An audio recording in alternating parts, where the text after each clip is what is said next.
Samantala sa iba pang balita, patuloy naman na isusulong ng pamahalaan ang rehabilitasyon ng mga lugar na hinagupit ng bagyong Yolanda. Yan po ang inihayag ng mga opisyal ng National Housing Authority at ng ilang mambabatas sa kanilang pagbisita sa Tacloban. Samantala, iminungkahi naman po ni Senate Committee on Urban Planning Chairman J.V. Ejercito ang pagkakaroon ng Oversight Committee upang masilip ang kalagayan ng rehabilitasyon at recovery efforts naman ng iba't ibang mga nasalanta ng sakuna.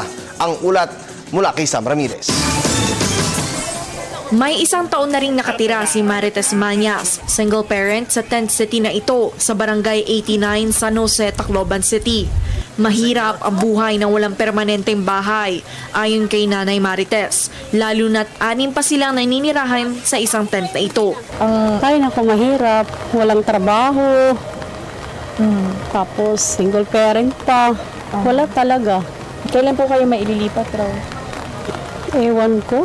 Parang ewan. Sa kauna-unahang joint hearing ng House at Senate Committee on Urban Planning, Housing and Resettlement, tinalakay ang isa sa mga matagal ng problema ni Nanay Marites, ang pabahay.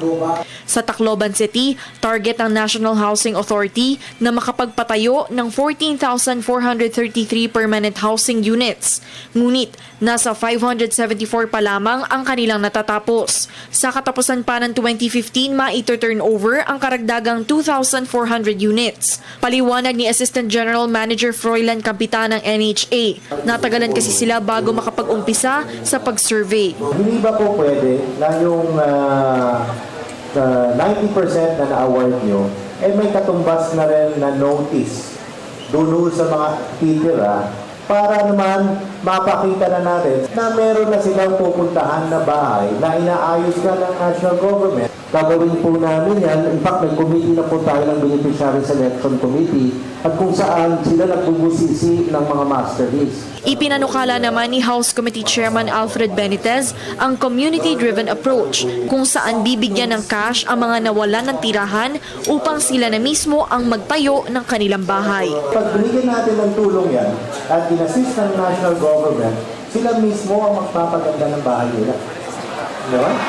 So we could download it to National Housing Authority, and in our several meetings with the resettlement cluster, they have already accepted and agreed that we will venture into alternative construction of houses. Dagdag pa ni Benitez, dapat magbigay din ng technical assistance sa mga tao upang masigurong disaster resilient ang mga bahay na kanilang itatayo.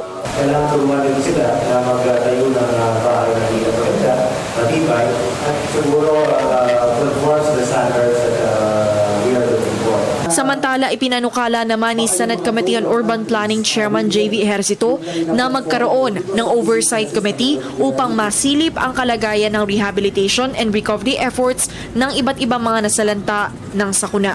Para sa Telebisyon ng Bayan, Sam Ramirez, Tacloban City.